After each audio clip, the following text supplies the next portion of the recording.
अगर slope form M की tangent है कोई, तो उसका इक्वेशन क्या बनेगा बेटा, y equal to M x plus minus under root A square M plus B square, यही था।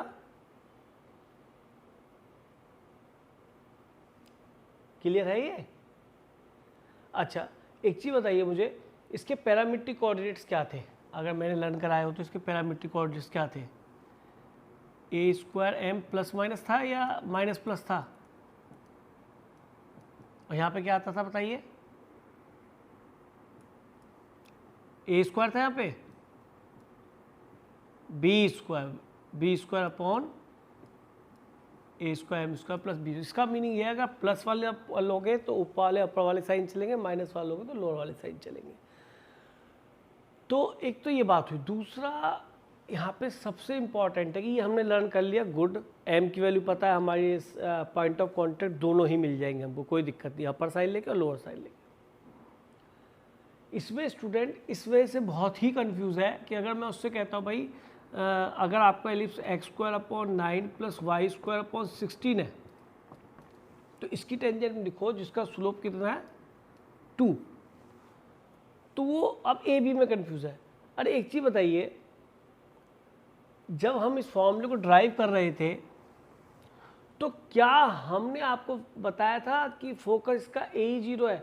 जो बच्चे इस तरह से पढ़ते हैं जिनका बी ग्रेटर होता है, तो वो तो इसको 0 बी ही लिखते हैं। काफ़ी जगह आपने देखा होगा, मैं तो कभी ऐसे डील नहीं करता, वो तो 0 बी ही लिखते हैं। मैं तो ए ही इसको मान लेता हूँ, बड़ा इधर कर लेता हूँ, बड़े वाले को मैं उसके नीचे रखता हूँ जो जिस एक्स पे होता है। तो मेरे हिसाब से जब भी आपको टेंजेंट लिखनी है, जब आपने टेंजेंट बनाई है तब आपने देखो एक कर्व लिखा और इसको लाइन को y equal to M x plus c माना। सुनना है ध्यान से, कोई कहे जी सर गलत है, आपकी गलत सोच है, तो उसके लिए बताऊँ, मैं अगर ये कहता हूँ मेरा b बड़ा है इससे, अब आ जाओ मौके पे कि मेरा b बड़ा है इससे, ठीक है जी, कि एक स्लोप m की टेंजेंट बताओ, कि ये लिख लेते लाइन और ये इसको टच करती है तो y की वैल्यू एम एक्स प्लस सी यहाँ पर डाल के क्वाड्रेटिक बनती थी और क्वाड्रेटिक का d 0 होगा क्योंकि वो कॉमन रूट आएगा। तो आपने b बड़ा लिया, तब भी तो d इक्वल टू 0 यही देगा, तो c की वैल्यू तो यही आएगी। तो मेरे बच्चों ध्यान रखना, चाहे a बड़ा चाहे b बड़ा, टेंजेंट ये रखना, गड़बड़ मत कर देना। अब जब मैं इसकी टेंजेंट लिखूँ स्लोप 2 पे, तो सीधा लिखूँ y equal to M x plus minus a मेरा यही a square M square plus B square that is 16 या 4 स्क्वायर। क्लियर है? तो दोनों टेंजेंट आ जाएंगे क्योंकि स्लोप m की टेंजेंट इधर ही बन सकती है। क्लियर हुई ये बात या नहीं बेटा, पहले बताओ। क्लियर है ये? तो याद रखना a लेना b ए लेना, क्योंकि अगर आप ये मान के चले कि b बड़ा था तब मैं टेंजेंट निकाला, तब भी तो ये इक्वेशन बनेगी d इक्वल टू 0 करने पे और पॉइंट ऑफ कॉन्टैक्ट भी आएंगे। तो ये तो और भी अच्छी बात हो गई, यानी कि इसका अगर शिफ्टिंग केस भी हो उसमें कोई दिक्कत नहीं है, एक्स की एक्स माइनस अल्फा, वाई की वाई माइनस बीटा लिख देंगे, तो बहुत बढ़िया टेंजेंट मिल गई। Doesn't matter about this a greater than b है या a लेस देन b है, ठीक है जी। तो इस चीज़ को थोड़ा ध्यान रखें। अब इसी पे बेस्ड एक क्वेश्चन लिख लेते हैं। Value of lambda for which question, the value of lambda for which y equal to X plus lambda, y equal to X plus lambda touches 16x square plus 9y square. बहुत famous equation है, ज़्यादातर यही मिलेगी लिखी हुई, is equal to 144, ये है। अब आप इसको सॉल्व करें, क्योंकि जैसे ही आप इसके स्टैंडर्ड एलिप्स बनाएंगे तो वो बी ग्रेटर मतलब ये वाला पोर्शन बड़ा मिल जाएगा, तो आपको डरना नहीं, टेंजेंट लिखनी है और लैम्डा निकाल के जल्दी दीजिए मेरे को, ट्राई योरसेल्फ। अच्छा एक चीज़ देखो,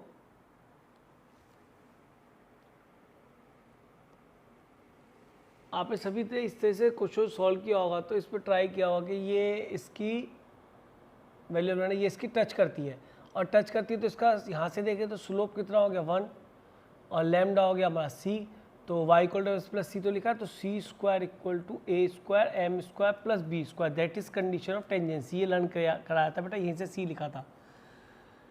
तो हमें याद होना चाहिए कि हमारा एक एलिप्स बन जाएगा X square upon 3 square plus Y square upon 4 square equal to 1, जबकि ये ग्रेटर है इधर, तब भी ये ए ट्रीट करना है इसको, बी ट्रीट करना है इसको, सीधा टेंजेंट की। तो सी स्क्वायर कितना हो गया लैम्डा स्क्वायर, ए कितना हो गया ए स्क्वायर बेटा 9, एम स्क्वायर एम कितना है बेटा 1 और बी कितना है बेटा 16। तो यहाँ कई बार बच्चा ये गलत लिख देता है, तो लैम्डा की वैल्यू आ गई +-5, उसका क्या हो जाएगा यहाँ 16 आ जाएगा, जो उल्टा सोचेगा, और यहाँ आ जाएगा 5। तो इस क्वेश्चन में तो शायद वो ठीक बैठ जाए, क्योंकि लैम्डा एम की वैल्यू 1 है। यहाँ जैसे ही एम की वैल्यू कुछ और हुई गड़बड़ हो जाएगी उसके साथ, 1 से अलग हुई तो +-1 के अलावा कुछ और हुई तो गड़बड़ हो जाएगी। तो प्लीज़ ध्यान रखना कि ए और बी का छोटे बड़े का होने का कोई इसमें मतलब नहीं है। और ऐसे ही आने वाले टाइम में जब आप नॉर्मल करेंगे तो उसके साथ भी यही होगा, क्योंकि जब हम नॉर्मल की क्वेश्चन निकालेंगे तो उसमें बच्चों यही कहानी बनने वाली है। ठीक है, एक दो क्वेश्चन टेंजेंट पे और देखते हैं, जल्दी नहीं चलेंगे, आराम से टॉपिक करना है। एक प्रॉपर्टी अगर आपने पढ़ी हो तो, कि एलिप्स में क्या होता है कि product of perpendicular drawn from foci to the ellipse of an ellipse to the tangent at any point is B square. और मेरे ख्याल में प्रॉपर्टी हो रहा है कि वो पॉइंट सारे फिट ऑफ नॉर्मल्स होते हैं, वो कहाँ लाई करते हैं ऑक्सिलरी सर्कल पर। तो इसके लिख लो, ये प्रॉपर्टी भी लिख लेते हैं, और बहुत काम की प्रॉपर्टी है, लोकस से रिलेटेड है। एक बार लिख देता हूँ बेटा आपके लिए, सभी के लिए, बहुत इंपॉर्टेंट है ये प्रॉपर्टी, क्वेश्चंस भी बनते हैं इसके ऊपर। क्वेश्चन है बेटा, the product of perpendiculars, the product of perpendiculars, मेरे ख्याल परपेंडिकुलर्स का मतलब है लेंथ, लेंथ की बात हो रही होगी, drawn from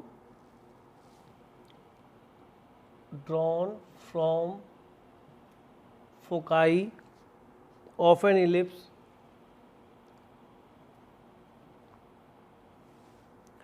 to the tangent to any tangent, लिख लो बस, to any tangent, to any tangent is मैं रिजल्ट ले देता हूँ, इज बी स्क्वायर। और एक बात अपनी तरफ से देख लो, जो फीट ऑफ नॉर्मल होगा, feet of normals from foci to any tangent lie on auxiliary circle, auxiliary circle, ये भी ध्यान रखें।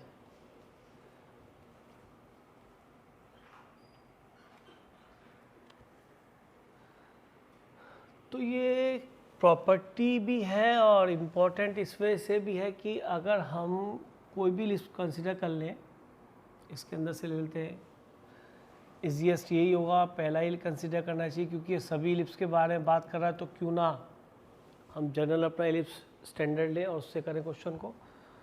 ये कहना चाह रहा है बेटा कि अगर हम यहाँ पर कोई भी टेंजेंट ड्रॉ करते हैं, है ना, जैसे हमने टेंजेंट ड्रॉ करा यहाँ पे, और एक अपना ऑक्सिलरी सर्कल ड्रॉ कर लेते हैं यहाँ से,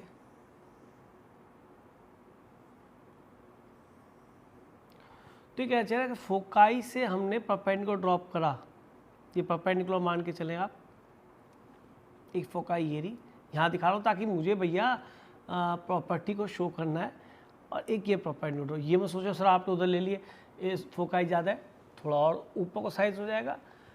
तो जो परपेंडिकुलर डिस्टेंसेस से P1 and P2, their product P1 P2 is B square, यानी कि सेमी माइनर एक्सिस का स्क्वायर होगा हमेशा, क्योंकि फोकाई तो मेजर एक्सिस पे आएंगी।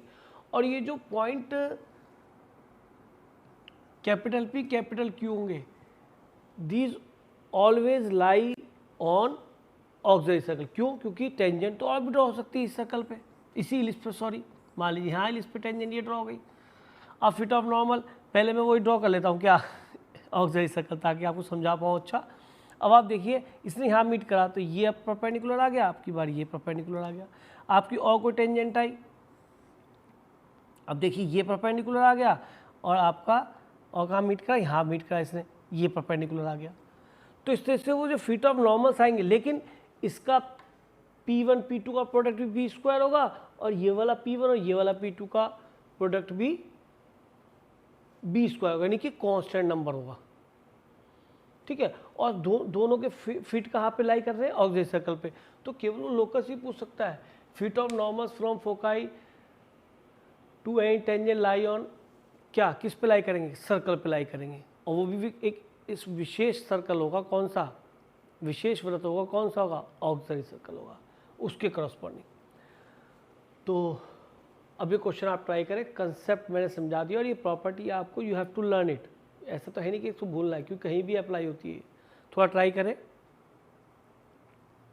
सॉल्यूशन देखते हैं। ये कहता है सबसे पहले कोई भी टेंजेंट कंसीडर करते हो, let us consider a tangent y equal to mx plus under root a square m square plus b square. आपका मन करे माइनस वाली कर लेना, कोई नुकसान नहीं, एक टेंजेंट लेनी है और इस टेंजेंट में हमारे लिए m ही अननोन रहेगा, लेकिन हमें तो P1 P2 जो परपेंडिकुलर डिस्टेंसेस फ्रॉम फोकाई हैं उसका हमें प्रोडक्ट बी स्क्वायर लाना है, विच इज़ इंडिपेंडेंट और m, यानी किसी भी टेंजेंट को। मैंने दिखाया था दो केसेस बना के आपको, it doesn't matter the tangent is, बात ये है कि हमें प्रोडक्ट हमेशा P1 P2 product B square रहेगा। तो इसको करने के लिए पहले आपको लाइन को y को उधर ले जाना पड़ेगा, यानी कि mx minus Y equal to 0, ये हमारा टेंजेंट हो गया। अब बताइए, एक फोकाई बेटा a,0, एक फोकाई है माइनस a,0। तो जस्ट 11th क्लास का प्रोसीजर क्वेश्चन है, इसमें कोई ऐसा कुछ करना नहीं है आपने। परपेंडिकुलर डिस्टेंस P1 निकालना है, ये कितना मिल गया a,0 से, तो m इंटू ए माइनस ए 0 हो जाएगा plus under root a square m square plus b square. और P2 क्या हो गया बेटा, माइनस a,0 से परपेंडिकुलर डिस्टेंस अपॉन अंडरवुड आएगा बेटा under root coefficient of x square plus coefficient of y square, that is -1 square, तो +1 ही बनेगा, है ना। और अब की बार माइनस a,0 से निकालेंगे तो माइनस m a ही हो जाएगा और -0 plus under root a square m square plus b square, coefficient of x square plus coefficient of y square, that is m, that is -1, ठीक है। तो अब now you have to find P1 into P2, है ना। तो P1 into P2 यहाँ modulus होता है, तो कंफ्यूज मत होना। एक तरह से अगर इसमें भी मॉडुलस है तो यहाँ पर आपका ये हो गया a माइनस एक्स और ये हो गया a माइनस बी और a प्लस बी, तो हम a square minus B square कर लेंगे, मॉडुलस दोनों पर अभी भी रह गया a square minus B square, ये भी a minus B, a plus B a minus B, तो a स्क्वायर रूट हट गया माइनस बी स्क्वायर, यानी m square a square E square upon product करेंगे तो m स्क्वायर प्लस 1 आ जाएगा।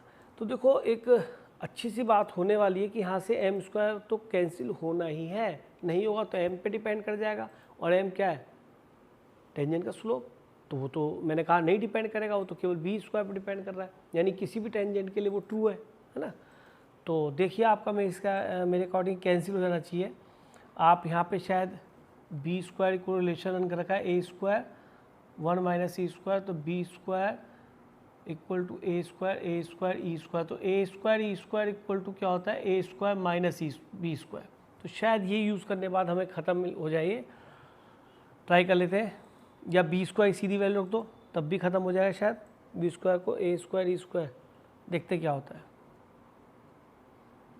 और यहाँ पे हम रखते हैं ए स्क्वायर ई स्क्वायर की जगह a square minus B square modulus, तो ये शायद a square M square cancel हो गया, क्या बच गया b square plus M square b square आ गया बेटा बी की टर्म में।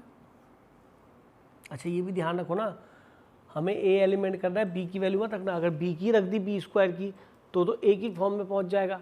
तो थोड़ा सा अकल से काम लें। जैसे अभी मैं कह रहा था, एक काम करते हैं, बी स्क्वायर की वैल्यू रख देते हैं।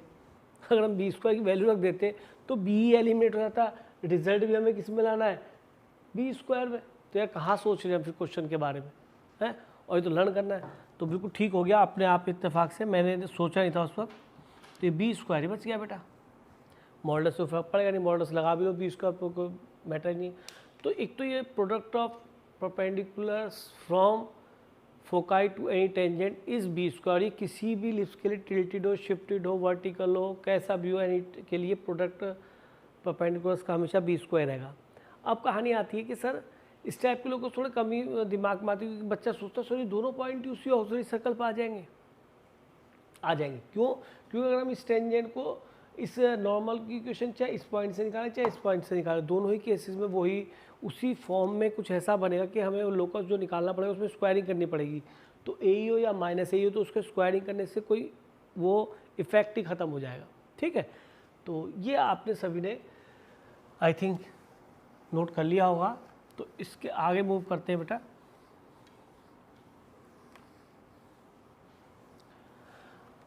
अब देखते हैं कि PS1 की इक्वेशन क्या बनने वाली है, इक्वेशन ऑफ PS1। तो इसका स्लोप अगर m है तो इस PS1 का स्लोप कितना है बेटा, -1 विच इज परपेंडिकुलर, ये तो गिवन है। तो y माइनस किस पॉइंट से पास होती है, AE, 0 is equal to m x minus x.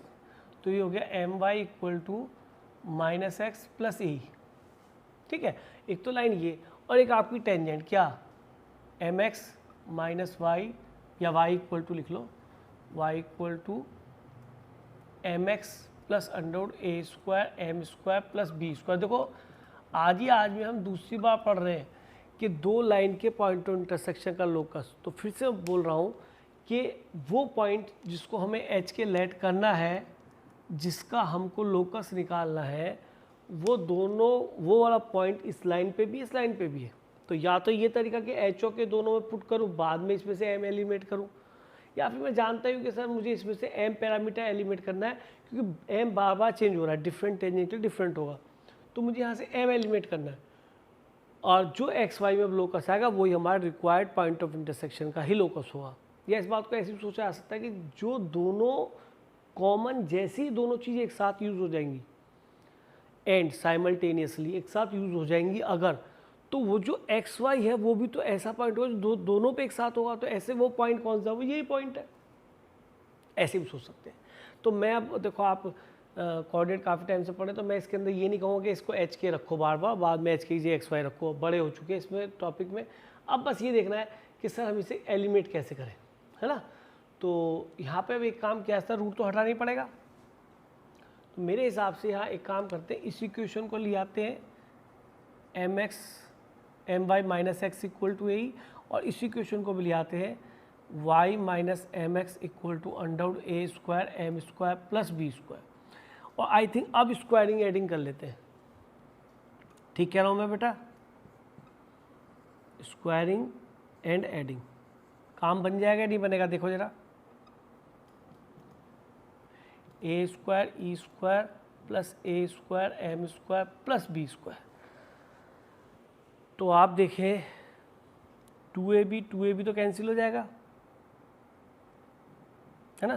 तो m square y square plus x square और y square M square plus x square. तो ट्वाइस कर दूँ इसका, नहीं गड़बड़ हो जाए, 2ab कैंसिल होगा, ये ट्वाइस नहीं होगा, है ना, क्योंकि इसमें एक्स अलग है उसमें वाई अलग है। चलिए, और ये हो गया ए स्क्वायर ई स्क्वायर। क्या हम यहाँ पे बी स्क्वायर को रिलेशन पुट कर सकते हैं बेटा, इसमें से पहले वाई स्क्वायर कॉमन ले लो, क्या हो गया 1 प्लस एम स्क्वायर, और इसमें से एक्स स्क्वायर कॉमन ले लो, इसमें भी हो गया 1 प्लस एम स्क्वायर। तो कुछ ऐसा हो सकता है कि 1 plus M square throughout चला जाए। तो आप एक काम करें, 1 plus M square throughout जाने का तरीका ये हो सकता है कि किसी की वैल्यू पुट की जाए, जैसे ए स्क्वायर ई स्क्वायर है, क्या सोचा चाहिए यहाँ पे, um a square b square equal to क्या होता था वहाँ पर, a square 1 minus e square, यानी कि b square equal to a square E square. तो शायद a square E square plus B square को सीधा हम क्या लिख सकते हैं, a square E square plus B square को we can write a square. तो देखिए वो जो सोच रहे थे वही बात हो गई बेटा कि 1 प्लस एम स्क्वायर कैंसिल हो जाना चाहिए, और बेटा देखो वही कैंसिल हुआ। नहीं तो एम, अरे ये कोई आसान नहीं है एम एलिमिनेट करना, ये रियलिटी बता रहा हूँ, मुझे इसकी नॉलेज थी और मैं इसको बहुत जल्दी कर पाया। तो मैंने कई बार कर रखा है, मैं स्क्वायरिंग एडिंग करता भाई, अच्छा स्क्वायरिंग तो दिमाग में था कि रूट हटाना ही पड़ेगा, सर्ड है। तो आप देख रहे हैं आ गई question x square plus Y square equal to a square, that is nothing but auxiliary circle with respect to this ellipse. तो एक तरीका और है, अगर आप कहें कि सर हम स्लो फॉर्म में टेंजेंट लिखना नहीं चाहते, तो आप इस पॉइंट को a cos theta b sine theta let करें, टी इक्वल टू 0 लिखें, और P1 इंटू P2 को बी स्क्वायर भी कर लेंगे। लेकिन हाँ, उसके बाद जब एलिमिनेशन करना पड़ेगा, फोकाई की इक्वेशन लिखेंगे, फिर जो एलिमिनेशन करना पड़ेगा, फिर आपको उसका थीटा एलिमिनेट करना पड़ेगा, तो उस तरीके से भी आसानी से हो जाएगा। ऐसा नहीं कि लंबा होगा, उससे भी हो जाएगा। तो कई बार स्टूडेंट एम की फॉर्म से करता है, कई बार पैरामीट्रिक कोऑर्डिनेट्स की हेल्प से करता है, तो आपकी इच्छा है। लेकिन मैं तो ये कह रही था कि आपको वहाँ पे करके देखना है, ये करके नहीं देखना भैया, ये तो प्रॉपर्टी याद रखनी है, ये तो अप्लाई करनी है, you have to learn it, memorise it, ठीक है ना। तो ये मेमोराइज कीजिए इसको, ना कि सीख लिया और ये तो क्वेश्चन तरह बिहेव करेगा ना, ये तो क्वेश्चंस में यूज होगा खूब तबीयत से। नोट कर लीजिए जल्दी से।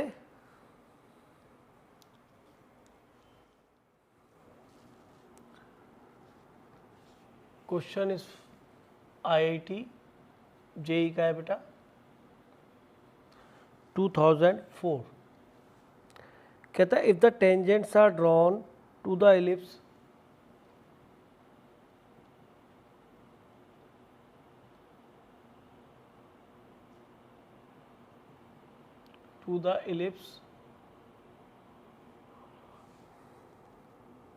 x square plus 2y square equal to, then the locus of the midpoints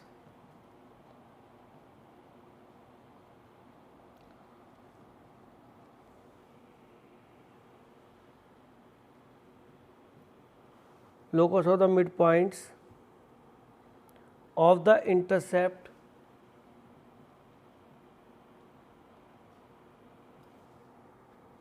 made by the tangent होगा, मेड बाय, चलो मेड बाय द टेंजेंट लिख देते हैं, टेंजेंट से आएगा क्योंकि बहुत सारी की बात हो रही होगी। Made by tangent between the coordinate axis, between the axis is. तो अब एक क्वेश्चन थीटा की फॉर्म से लेते, टेंजेंट जरूरी नहीं कि हर बार आपको एम ही यूज़ करना है ना, हम थीटा से भी इसको सॉल्व कर सकते हैं। तो लोकस निकालने में भी इसका काफ़ी अच्छा यूज़ होता है बेटा। The tangents are drawn to the ellipse, पहले ही देख लेते हैं इलिप्स कौन सा है, एक्स स्क्वायर अपॉन 2 यानी √2 का whole square plus Y square upon 1 square equal to 1। चलो ये तो हमारे स्टैंडर्ड इलिप्स है along with x एक्सिस, है ना, एज एक्सिस मेजर एक्सिस। तो अब आप इसके अंदर क्या करेंगे बेटा, एक पॉइंट ले लेते हैं इसके ऊपर, और यहाँ पे आपने टेंजेंट ड्रॉ किया, तो थोड़ा सा टेंजेंट ऐसा बनाते हैं जो मिड पॉइंट थोड़ा अलग दिखे। ये यहाँ पे टेंजेंट बनाते हैं, ये हो गया आपका a cos theta and b sin theta. A कितना है बेटा, और जब आप ए यहाँ पे लिख रहे हैं तो ये बन गया √2 cos theta plus √2 sin theta. तो ये अब इस पे टेंजेंट निकालना है, तो इसका हाफ पॉइंट प्लॉटिंग कर लेते हैं। तो √2 cos थीटा x(1) और ये 1, ये भी √2 ही आएगा, नहीं √2 नहीं आएगा, b आएगा, b का मतलब 1 है बेटा यहाँ पे ना, 1 sin theta y upon 1 square है, तो यहाँ पे इसको 1 लिख लीजिए इक्वल टू 1। ये आपका टेंजेंट का इक्वेशन होगा t इक्वल टू 0 टाइप, और ये बच जाएगा √2 से मल्टीप्लाई कर देते पूरी इक्वेशन को, cos theta x plus √2 sin theta y equal to √2। क्योंकि एक √2 बचा होगा नीचे, है ना।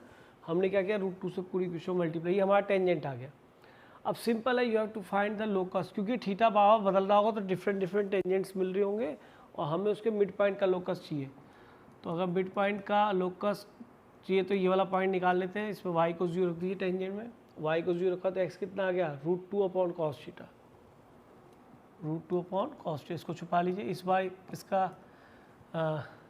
x को 0 पुट कर देते हैं तो ये वाला पॉइंट मिल जाएगा।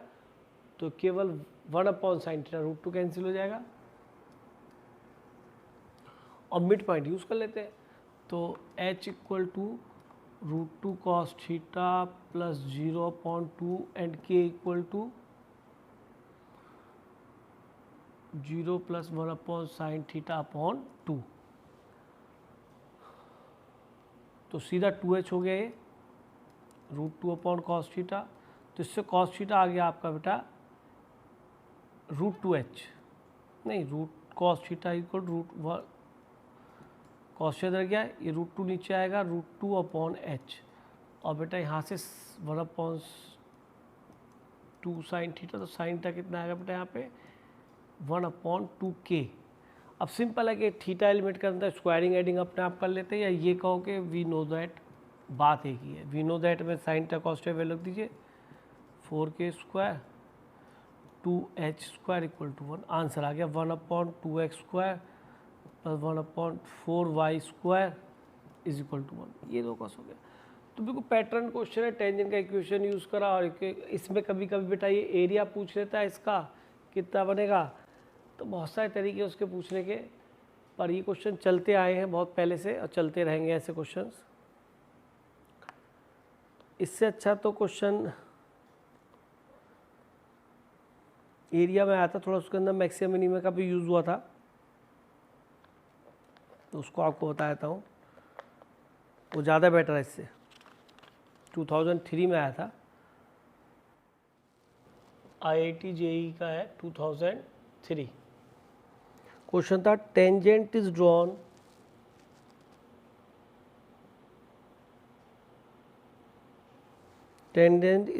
To ellipse x² upon 27 y² upon 1 equal to 1 at 3√3 cos theta and comma sine theta. तो पैरामीट्रिक कोऑर्डिनेट हो गए, वे थीटा इज 0 to π/2। ये भी कंफर्म कर दिया कि फर्स्ट क्वाड्रेंट की ही बात हो रही है, यानी टेंजेंट फर्स्ट क्वाड्रेंट में बनेगी। Then the value of theta, then the value of theta such that sum of intercepts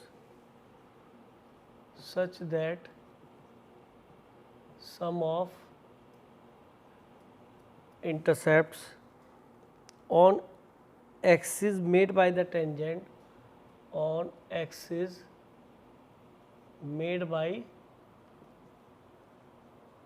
tangent is minimum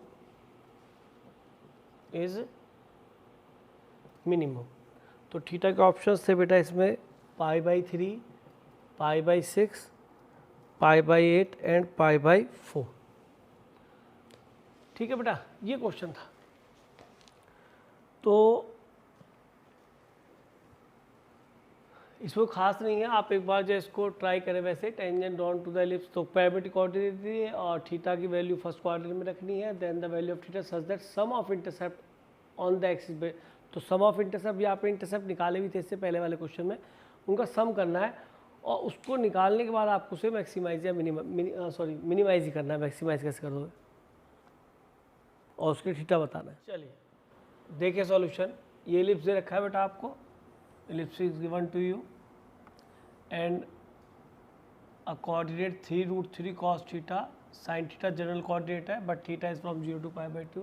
Then the value of the theta for the sum of the intercepts made on axis, made by क्या है, tangent on axis। तो ये A O B, तो you have to minimize OA plus OB। अगर इसे Z add करें तो ये आपको मिनिमम करना है। तो सबसे पहले ओ ही निकाल लेते हैं, तो उससे पहले हमें टेंजेंट का इक्वेशन निकालना पड़ेगा। इसको t = 0 से निकाल लेते हैं, तो इसमें पुट करते हैं इसके रेस्पेक्ट में 3√3 cos theta x upon 27 plus sine theta y upon 1 = 1।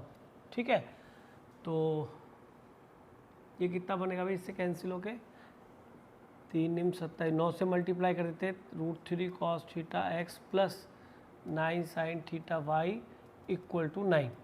ये आपका टेंजेंट का इक्वेशन आ गया। अब इसके अंदर ये इंटरसेप्ट निकालना भी कितना आसान है, तो ऐसा वैसे 11th का क्वेश्चन हम कर रहे हो, क्योंकि इस तरह क्वेश्चन हम बहुत करते हैं 11th में भी। हमने y को 0 पुट किया तो ये हो कितना 9 अपॉन x की वैल्यू √3 cos थीटा, और बेटा इसके अंदर x को 0 पुट किया तो y की वैल्यू आई 1 upon sine theta. Now you have to minimise this, कितना 9 upon √3 cos theta plus 1 upon sine theta, that is 0।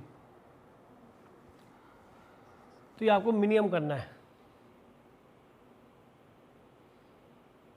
तो इसको विद रिस्पेक्ट थीटा या तो डिफ्रेंशिएट करें और सेकंड डेरिवेटिव को पॉजिटिव शो करें। एक तो तरीका ये होता है मैक्सिमम मिनिमा से। एक दिमाग में आ रहा है थीटा जो है पॉजिटिव है, फर्स्ट क्वाड्रेंट में दोनों पॉजिटिव ना हो गए ये, लेकिन एक दूसरे रेसिप्रोकल नहीं। अगर AM > GM लगाऊँ, देखो मैं लगा के देख रहा हूँ, ये मत कहना कि जो है सर नहीं हुआ तो कैसे। मैं इन दो नंबर्स को ले रहा हूँ, एक अप्रोच ये 3√3 कर लूँगा, चलो ठीक है। एक नंबर ये लिया क्योंकि इससे मिनिमम वैल्यू आएगी या नहीं आएगी देखना जरूरी। दो नंबर ले लिए, तो किन्हीं भी दो नंबर्स का अगर वो पॉजिटिव है, if they are positive then their AM a + b/2 > their GM। क्योंकि एक दिमाग में साइन कॉस्टा को साइन टू ईटा बना लूँगा तो उसका मिनिमम मैक्सिमम लिख पाऊंगा। इस वजह से मैं अप्रोच अप्लाई करने की कोशिश कर रहा हूँ। ये AM होगा > देयर GM ये बना बेटा। एक अप्रोच पर दिमाग में आ रही है, अगर नहीं लगी तो फेल हो जाऊँ तो कोई दिक्कत नहीं है, ट्राई जरूर कर लेना चाहिए। क्योंकि तभी अप्लाई किए जब दिख लिया ना कि ये दोनों नंबर्स पॉजिटिव है, वैसे नहीं करता मैं इसे अप्लाई। अब देखो ये तो ऊपर तो कितना हो जाएगा, अरे √9 तो 3 बन जाएगा और 3 तो कट जाएगा। मैं ठीक कह रहा हूँ ना, ये रूट के अंदर आया और अगर मैंने रूट दोनों के ऊपर लिया, अच्छा नहीं कटेगा तो ये तो चलो जो भी है, ये आपका 9 का रूट तो 3 लिख देंगे और इसको बेटा √3 इसमें 2 से डिवाइड 2 से मल्टीप्लाई कर लिया साइन थीटा कॉस थीटा, तो ये हो गया 3/√3/2 और ये गया √sin2 θ। अब एक चीज़ बताइए, अगर मैं इसकी मुझे मिनिमम वैल्यू चाहिए, यानी कि इसकी मिनिमम चाहिए है ना, यही मिनिमम रिक्वायर्ड है ना, तो इसकी मिनिमम रखूँगा। इसकी मिनिमम वैल्यू कितनी बनी, मतलब इससे हमेशा ज़्यादा हो, तो अगर इसकी मिनिमम चाहिए तो डिनोमिनेटर क्या होना चाहिए, मैक्सिमम। और sin2 θ मैक्सिमम कब होगा, जब sin2 θ की वैल्यू क्या होगी 1 या नहीं। तो √sin2 θ = 1 बन जाए तो ये इसकी मैक्सिमम हो जाएगी, नेट की मिनिमम हो जाएगी, और ये शायद हमें निकालना है।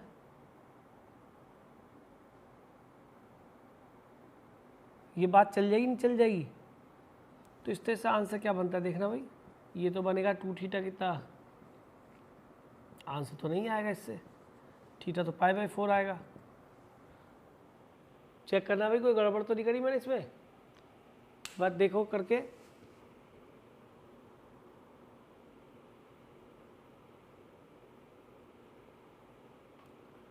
तो इसमें क्या गलती हो सकती है, हमने क्या गलत किया है, तो कुछ भी नहीं करा मैंने, जेड मिनिमाइज कराया और π/4 रिजल्ट, क्या गलत है? इक्वलिटी होल्ड नहीं करेगी, ये पॉसिबिलिटी हो सकती है, बिल्कुल ठीक कह रहे हो। क्योंकि अगर हमने थीटा को यहाँ पे π/4 रखा, चेक कर लेते हैं π/4 पे दोनों ठीक बैठते नहीं रखते, क्योंकि ये 1/2 बनेगा, ये 1/2 बनेगा है, तो इक्वलिटी पे दोनों बराबर आना चाहिए ना π/4 पे, है ना। क्योंकि ये बन जाएगा डिनोमिनेटर में चला गया ना, ये जैसे π/2 रखेंगे यहाँ पे तो ये 1 बनेगा, देखेंगे बट 5/4 पे नहीं बनेगा, इक्वलिटी शायद होल्ड नहीं करेगी, यही रीज़न है। ये 1/√2 और ये 1/√2, तो 9√2/√3 प्लस √2 ये बनता है। और अगर हम इसे यहाँ 1 भी रख दें तो नहीं बनेगा इसके बराबर, यानी इससे जस्ट आगे कोई वैल्यू होगी जो और मिनिमम आ सकती है ना, जो कि इससे नहीं निकल पा रही, क्योंकि ये मिनिमम तभी होता है जब ये दोनों आपस में इक्वल होते हैं।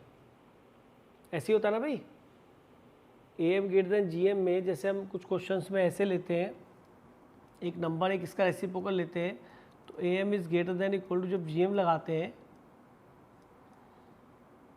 x² 1/x², तो समझना चाहिए कि ऐसा क्यों नहीं हुआ, ग्रेटर देन इक्वल टू। तो मिनिमम तब बना जब ये दोनों के दोनों क्या थे, इक्वल, और दोनों की वैल्यू जब 1 बनी तो ये 2 बन गया। तो ये दोनों के दोनों इक्वल नहीं हो पाएंगे, किस पे, दोनों के दोनों ये इक्वल नहीं हो पाएंगे, कब, जब x की वैल्यू π/4 होगी। तो इक्वल टू पे नहीं आएगा ये रिजल्ट ग्रेटर देन आएगा, यानी इससे ऊपर आएगी वैल्यू, और शायद इससे बड़ी वैल्यू शायद π/3 पे बन जाए, π/3 या π/6 जो भी इसका आंसर उस पर बन जाए। तो इस वजह से इक्वल कभी नहीं बन पाएंगे, इसलिए ये कहानी डिस्टर्ब हो गई हमारी, क्योंकि AM ग्रेटर देन GM में मिनिमम रिजल्ट तब आता है जब वो दोनों इक्वल होते हैं। हाँ भाई ठीक है ये, तो यहाँ पे हमारी बात नहीं बनती, कोई बात नहीं, हमने ट्राई किया। अब हम यहाँ पे एक मैक्सिमम मिनिमा से अगर देखें तो हमें इसको z को 3√3 बनेगा sec थीटा, और ये बनेगा बेटा cos sec थीटा। तो dz/d थीटा कितना हो गया जी, 3√3 sec थीटा का differential sec theta tan theta, यही होता है। और इसका क्या होता है बेटा, माइनस